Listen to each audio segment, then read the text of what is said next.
کون ہوں گے یہ ہمیں قرآن نے بتایا ہے، دوزخی کون ہوں گے یہ ہمیں قرآن نے بتایا ہے، کامیاب کون ہوں گے یہ ہمیں قرآن نے بتایا ہے، ناکام کون ہوں گے یہ ہمیں قرآن نے بتایا۔ اس ذات کو اللہ تعالیٰ نے محبوب کائنات بنایا ہے، مقصود کائنات بنایا ہے، روب کائنات بنایا ہے، حسن کائنات بنایا ہے،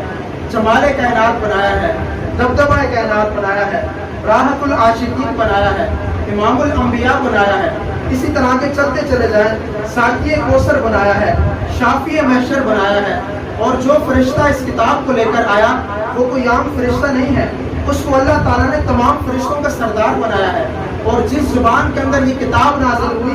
اللہ تعالیٰ نے اس زبان کو تمام زبانوں کے اوپر فوقیت دی ہے، اس زبان کو بھی اللہ تعالیٰ نے تمام زبانوں کا سردار بنایا ہے، اور جس مقام کے اوپر یہ کتاب نازل ہوئی ہے اللہ تعالیٰ نے اس مقام کو بھی تمام دنیا کے اندر مقامات میں برتری دی ہے، اس کو سردار بنایا ہے۔ اسی طرح چلتے چلے جائیں، جس رات کے اندر یہ قرآن پاک نازل ہوتا ہے اللہ تعالیٰ فرماتے ہیں کہ وہ رات ایک ہے، وہ رات ایک ہے، لیکن اگر اس کے اندر آپ عبادت کریں گے اللہ تعالیٰ فرماتے ہیں کہ ایک رات نہیں، 2 رات نہیں، 3 رات نہیں، 100 راتیں نہیں، 100 مہینے نہیں، اللہ تعالیٰ فرماتے ہیں لیلۃ القدر خیر من الف شہر، کہ اگر تم اس رات میں عبادت کرو گے تو اللہ تعالیٰ فرماتے ہیں کہ تمہیں اس رات کے اندر عبادت کرنے کا جو ثواب ہے وہ 1000 مہینوں سے زیادہ دیا جائے گا۔ اس کی وجہ کیا ہے؟ اس رات کو بھی قرآن سے نسبت ہو گئی، یعنی قرآن سے جس چیز کو نسبت ہوئی ہے اللہ تعالیٰ نے اس کو بلند و بالا کر دیا ہے، اس کو عزت عطا فرما دی ہے، رفعت عطا فرما دی ہے، وہ بلندیوں کے عروج پر پہنچ چکا ہے۔ جس کی قرآن کے ساتھ نسبت ہوئی ہے اللہ تعالیٰ نے اس کو زمین کی پستیوں سے اٹھا کر اوج ثریا پر پہنچایا۔ اب دیکھا جائے قرآن کس کے پاس ہے؟ قرآن ہمارے پاس ہے، ہم اس چیز پہ فخر ہے کہ قرآن ہمارے پاس ہے، اور قرآن کے پاس کیا ہے؟ قرآن ہمارے پاس ہے لیکن علم قرآن کے پاس ہے، عمل قرآن کے پاس ہے،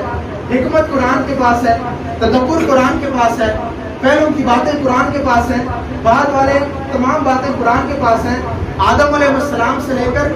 حضرت عیسیٰ علیہ السلام تک جتنے بھی انبیاء آئے ہیں ان کی تمام کی دعوت قرآن کے پاس ہے۔ آگے بڑھتے چلے جائیں، اللہ کی توحید قرآن کے پاس ہے، رب کی وحدانیت کیا ہے یہ ہمیں قرآن نے بتایا ہے، اسی طرح اللہ کی ربوبیت کیا ہے یہ ہمیں قرآن نے بتایا ہے۔ چلتے چلے جائیں، رب کی خالقیت کیا ہے یہ ہمیں قرآن نے بتائی ہے، رازقیت کیا ہے یہ ہمیں قرآن نے بتائی ہے، مالکیت کیا ہے قرآن نے بتائی ہے، اللہ کی خالقیت کیا ہے یہ ہمیں قرآن نے بتایا ہے، ہمارا داتا کون ہے یہ ہمیں قرآن نے بتایا ہے، ہمارا آقا کون ہے یہ ہمیں قرآن نے بتایا ہے، ہم نے سر کس کے آگے رکھنا ہے یہ ہمیں قرآن نے بتایا ہے، ہمارا مشکل کشا کون ہے یہ ہمیں قرآن نے بتایا ہے، سجدہ کس کے آگے کرنا ہے یہ ہمیں قرآن نے بتایا ہے۔ چلتے چلے جائیے، حضور صلی اللہ علیہ وسلم کی رسالت کیا ہے یہ ہمیں قرآن نے بتائی ہے، حضور صلی اللہ علیہ وسلم کی ختم نبوت کیا ہے یہ ہمیں قرآن نے بتایا ہے، حضور صلی اللہ علیہ وسلم کی آمد کا مقصد کیا تھا یہ ہمیں قرآن نے بتایا ہے، یہ دنیا کیوں بنائی گئی یہ ہمیں قرآن نے بتایا ہے،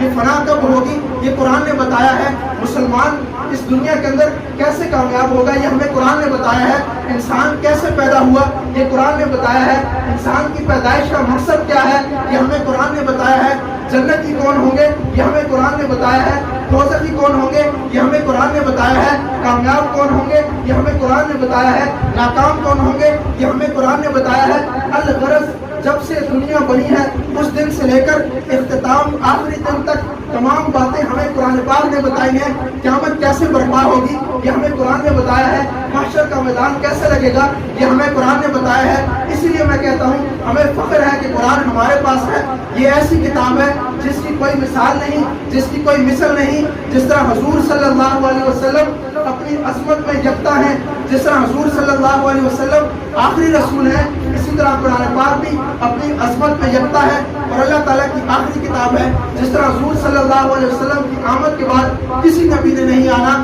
اسی طرح قرآن پاک کے بعد بھی کسی کتاب نے نہیں آنا۔